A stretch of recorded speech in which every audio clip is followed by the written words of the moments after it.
Hello, and welcome to the Judges Orientation for the 2020 New Jersey 4-H Public Presentations virtual program. Thanks for joining us today to learn a little bit about your role as a 4-H Public Presentations judge. Before we begin, we want to start by saying thank you. As you know, volunteers are truly the heart of 4-H.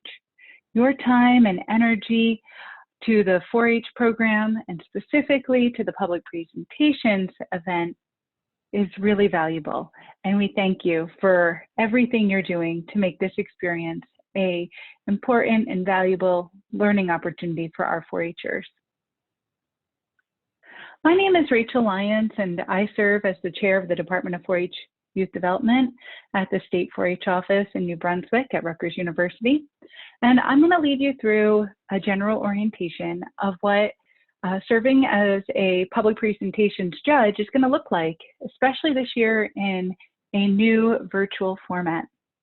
So many things are different this year due to the COVID-19 public health crisis, and 4-H events certainly fall into that category. So in 4-H public speaking, whether we're doing it in person, like in years past, or whether we're doing it virtually, like this year, we want our 4-H members to learn how to express themselves clearly and concisely, how to organize their ideas and present them in a logical fashion. We want them to develop confidence in themselves and in their ability to communicate with others. And we also want them to help them really learn to listen to others' opinions. 4-H public presentations is really about our young people learning. It's not so much about the judging and scoring, although that's often very important to some of our 4-H presenters, but really this is an educational experience.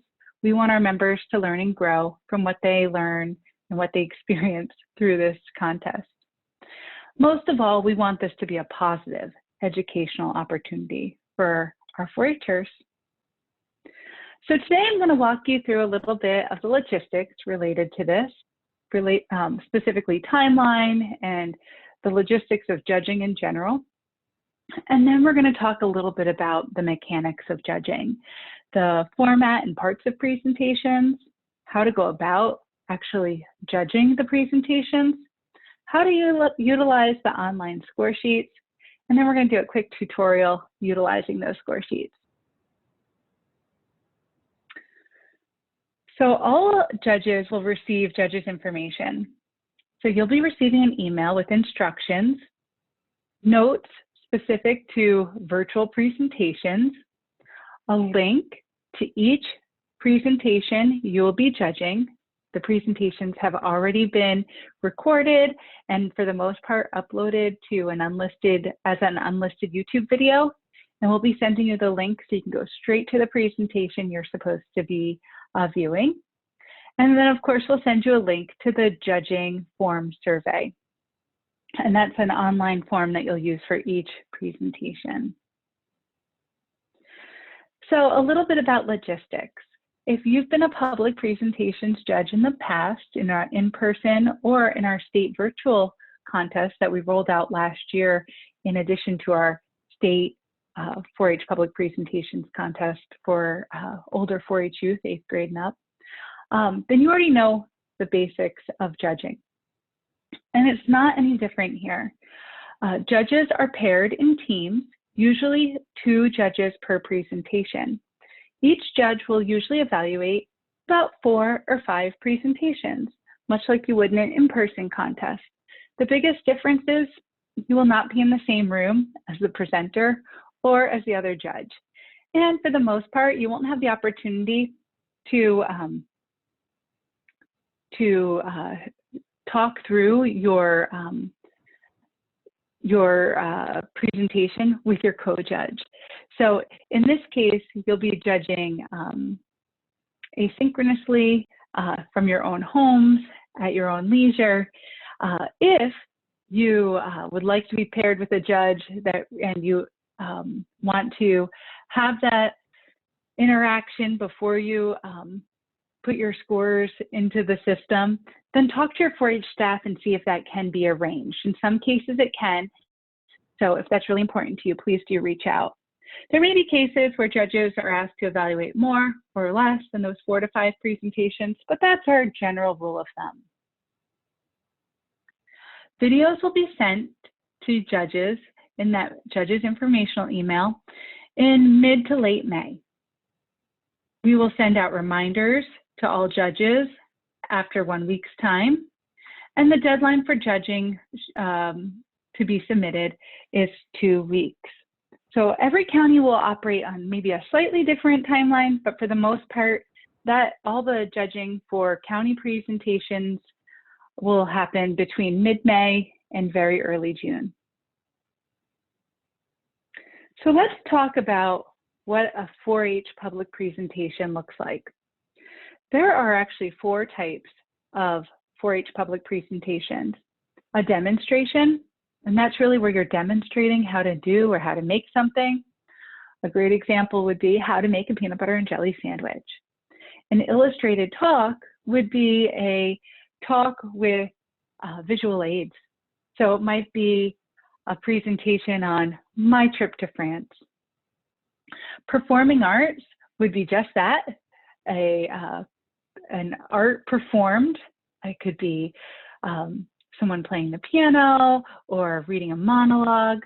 And a formal speech is the reciting of a often well-known speech by memory. Each of these types of presentations has a different score sheet. And I should note, demonstration and illustrated talk use the same score sheet, which is why they're on the same bullet. The score sheets, when you go into the online survey, the judges form, which will show you at the end of this presentation, you're going to indicate what type of presentation you'll be judging. And that's on the information you're receiving from the office along with the link. Once you select what type of presentation you're reviewing, the score sheet will automatically populate with the appropriate judging form. So it takes all the guesswork out of it. You don't have to figure out which part of the form you need to fill out. It is a smart form, and it will show you exactly what you need for the kind of presentation you're judging. The score sheets also automatically compute the totals. And if you've judged public presentations in person, you'll notice that's a big difference than having to do that math by hand or by calculator. So let's review the parts of a presentation. There are essentially 3 parts of a presentation. The introduction, we usually encourage kids to start with something that grabs their audience's attention, a quick little one-liner maybe, and then we encourage them to tell the audience about themselves, their name, their 4-H clubs, their age, what year in school they're in, how many presentations they've given perhaps, and then they move on to the body of the presentation. The body is the information they're trying to convey to the audience, right? So whether that is 3 or 5 or 10 key points, it's all the key pieces of information they're sharing with their audience. And the summary is really just a conclusion where they highlight what those key points were in a concise way. Usually in an in-person presentation, there's a Q&A period at the end. And while that's a very valuable part of 4-H public presentations, and we certainly want young people to learn those skills and practice answering questions on the spot, in the virtual division, it's almost impossible to make that work. So we don't worry about that in the virtual presentation. In some cases, a young person may have figured out a way to do it if they maybe recorded their presentation before COVID-19 in their club setting, but we're not going to require it for the virtual entries, and it is not counted in the actual presentation time. So timing, how does the timing work? 4-H public presentations should usually be about 5 to 15 minutes long. We deduct points if they're too long or if they're too short as directed on the score sheet. I should note that Cloverbud presentations, those are our youngest 4-H members in grades kindergarten through 3rd grade.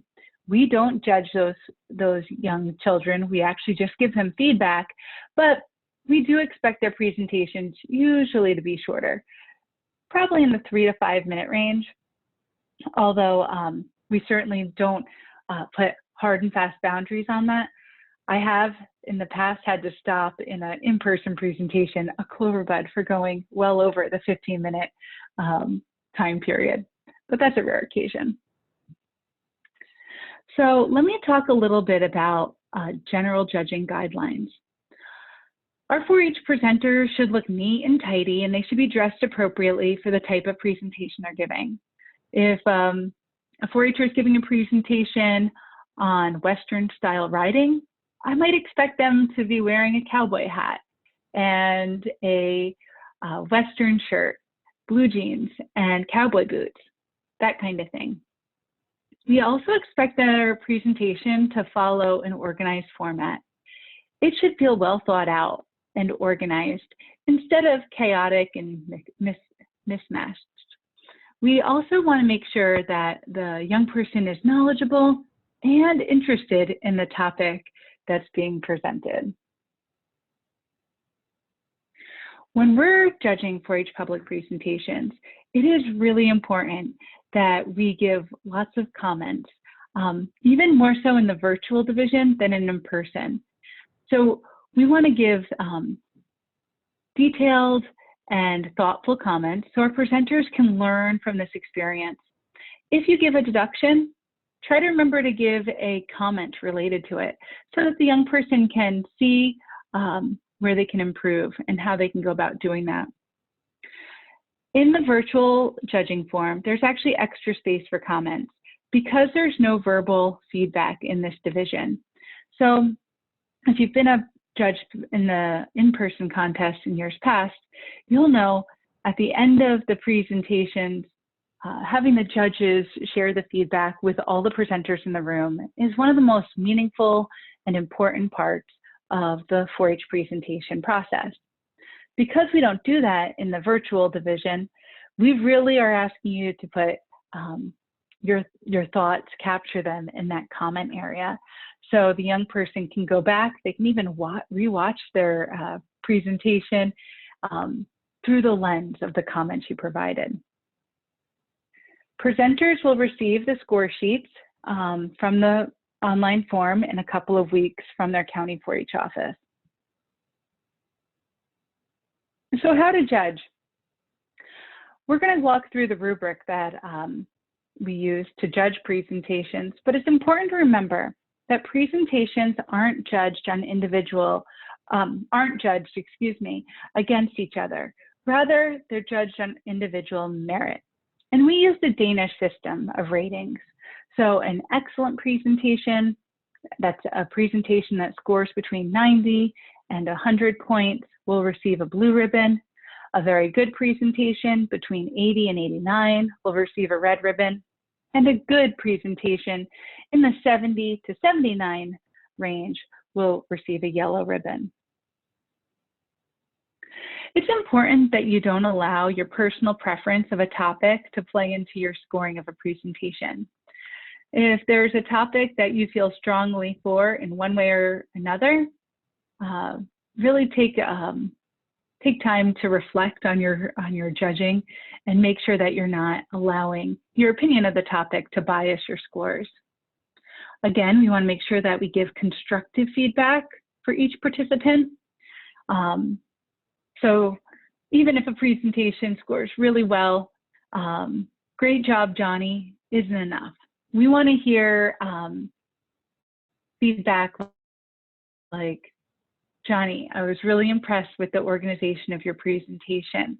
I love the way you started off with a great hook. It made me interested from the beginning. There were a few parts later on the presentation that I couldn't hear you quite clearly. Make sure you speak up the entire time and project your voice towards the camera and the audience. That's the kind of feedback we're looking for our young people to receive. At the end, you're going to initial your judging sheets and press submit. It's as simple as that. In terms of some general feedback, we also want to make sure that we're congratulating these young people for presenting at the county level. If they're a high school student or 8th grade and up, and they have a really excellent presentation, they will qualify for state presentations. So that means if they are in that 90 to 100 range and 8th grade and up, you may want to congratulate them for doing so well and encourage them to participate in the state contest. We also want you to share both positive feedback and a few things that they can work on. There's always room for improvement, and even the best presenters are eager to hear how they can make their presentations just a little better. When someone's using a visual aid in an illustrated talk, we want to make sure we're judging on the effectiveness of the aid. We do provide information to our young people about how to use PowerPoint in presentations, and we also have a guide for judging PowerPoint presentations if you're interested. I will say the virtual setting is a little bit of a challenge, and it's new for almost everybody. So be kind if it's hard to see the PowerPoint. We just encouraged young people to make this process as easy as possible for them and their families. If that meant presenting alongside of a laptop, that's fine. If it means projecting their PowerPoint onto a large screen smart TV or something like that, they're welcome to do that too. But we really aren't going to deduct or take points off in any way for visual aids that are hard to see because of the video process. We don't expect or encourage editing in 4-H virtual public presentations. If you're one of the young people you're judging did use some editing, again, we're not going to reward or take away for that. It's an important skill, and we certainly welcome all 4-Hers to learn about video editing, but it's not the main goal of this contest in particular. We have other video contests where they can certainly use their editing skills, but in this case, we're really trying to capture that public presentation experience. So let's dive into the score sheets a little bit. If we were in person, you would be using a score sheet just like this. This is the Demonstrations and Illustrated Talks score sheet, by far our most popular. About 90% of the presentations we judge every year are going to fall into that category of demonstration and illustrated talk. This year, what's different is we're going to be using that online version that I mentioned before. You'll enter a score for each of the section, share your constructive comments at the end. The judging sheet will actually do the computation for you. And we just want you to be positive and then sign your initials. So I'm going to give you a quick tutorial about what the judging sheets look like and how this works. So let me toggle over to the judging sheet. Okay, so in the judge's information email, we will include a link for your for judging your presentations, and you'll go to this link and just fill it out. So we're going to judge, let's see, how about Karen Clover? And Karen is in Morris County 4-H, and I'm looking at the information that the office sent me. She's doing a demonstration. Okay, great. It's really important that you select the correct type of presentation, like I mentioned before, because the score sheet's going to self-populate based on that answer. Okay, her presentation is how to draw a 4-H clover. That still eludes me. Not that easy to do. We'll say our fictitious presenter is in 9th grade. Okay, once we fill that out, we're just going to arrow forward, and it's going to take us to the actual rubric. Okay, so after watching Karen's presentation, you're going to want to come in here and give values for each of these areas. As I mentioned before, it's going to add for you. So let's say her appearance was excellent, her voice projection was top-notch, her eye contact could use some work. She looked down a lot, she didn't look towards the camera, maybe she only looked at her slides, but she had a great attitude. So you can see that that section was added up, and it has a total right there of 18. Okay, I'm gonna say that she got a 10 on all of these, just so we can get through this quick. And okay, I don't know if you saw, but I put in 100 in a value that can only go up from 1 to 10. So we'll see what the score sheet does in a second. Now for comments. Again, you want to make sure you really share quite a bit. So like you might want to say, like, Karen, you did a great job. And then you might want to type in all the things that Karen did really well. And then also, again, identify the things that she could build on, areas like I mentioned before, eye contact. So you might want to say, Karen, notice you were looking down a lot. That's really common when you're nervous, but I encourage you to practice looking up at the audience, smiling. They want to see you. They want to connect with you, that kind of thing. You'll see that there's sections for deductions and for bonus points. And if you, it tells you right there for the deductions. If it's under time, you deduct 3 points. If it's overtime, deduct 3 points. Again, that's between that 5 and 15-minute window. And then bonus, if they have exceptional knowledge of the subject, they have a really creative approach, or extraordinary performance in any area above, they can get an additional point. Now, I arrowed forward, but the form was smart enough to know I messed up. So it says each value must be less than or equal to 10. Whoops, I added an extra 0 in there. Let me fix that. I'm back to 10. Again, as we scroll over comments, I just want to reiterate, I would love to see, 5, 6 sentences, a nice full paragraph, so our young people can really utilize the comments given to improve their skills. And then we're going to arrow forward. Okay, so Karen did really great. She got a 98. 98 is in that excellent range. And then at the very end, I'm just going to go ahead and initial the form. And it's as simple as that. Awesome.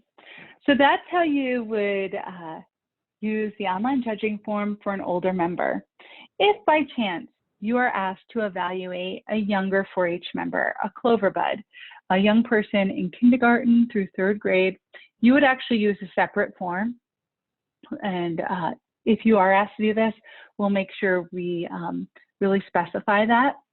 But this is an evaluation form. We don't judge young people in that age range of kindergarten through 3rd grade. It's developmentally inappropriate to give scores. So instead we just give feedback. And it's real simple. You would just put the county name, the name of the participant, their grade, what kind of presentation, the title, and then for each category, needs improvement, great job, or exceeds expectations. And then there's this little section for comments. It's really quite simple, but very much focused on the comments end and just general feedback. There's no score. Okay, so those are the judging forms. I hope you think they're simple and easy. We certainly tried to make it as simple as the process as possible for judges. I will say, a little tip, I've had the opportunity to judge a few virtual presentations myself. I mentioned earlier, last year for state presentations, we hosted a virtual division for the first time for young people who couldn't make it to campus on the date of the event. And it went really well. But having experienced judging virtual presentations, I'd highly encourage you to watch the presentation in its entirety, take some notes as you go if you'd like, and then go back and do the form. I think it's really, it's possible, but it's probably not the best practice to do it at the same time. You're gonna miss a lot of the presentation, and I think that would be a lot harder to do. Okay, so we went through the forms, both the judging form for grades 4 through 13, and then the Cloverbud evaluation form. Again, that was the feedback only form for the littler kids. You most likely will not be asked to judge or to evaluate a Cloverbud, but if you are, you know that form exists. If at any point you have a tech issue related to the judging form or a video, please don't hesitate to reach out. You can email us at nj4h@njs.rutgers.edu. That's our 4-H tech helpline. Our state 4-H office interns will assist you in whatever you need to make sure that this process is as simple for you as possible. Again, on behalf of the 4-H department, I just want to thank you for volunteering to serve as a judge. I'm sure many of you already know this, but taking the time to share your thoughtful feedback with our 4-H members is incredibly important to their growth and development as 4-Hers and as caring, contributing young citizens of our world. So thank you again. We really do appreciate it. Don't hesitate to reach out if there's anything we can do to make this process smoother for you. And thank you. Take care, everyone.